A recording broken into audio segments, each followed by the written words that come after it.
Hello everyone, in this video I will show you how to use markup tool and draw in notes in iPhone 17 Pro Max. So let's start a video. First of all, click on notes. Now in notes, click on notes. Now here, click on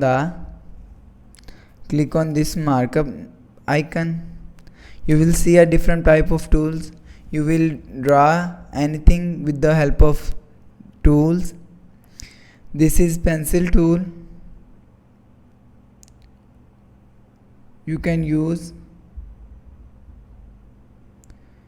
also use this pen tool. You can also use highlighter.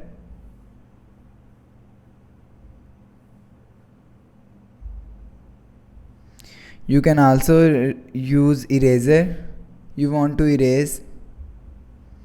You can also thrift area.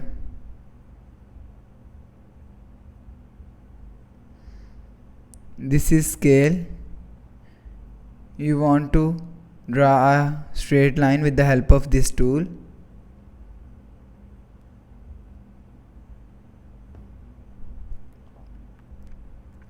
Done. This is color palette. You will change different colors. So that's how you can use markup tools and draw in notes in iPhone 17 Pro Max. Hope so you like the video. Thanks for watching.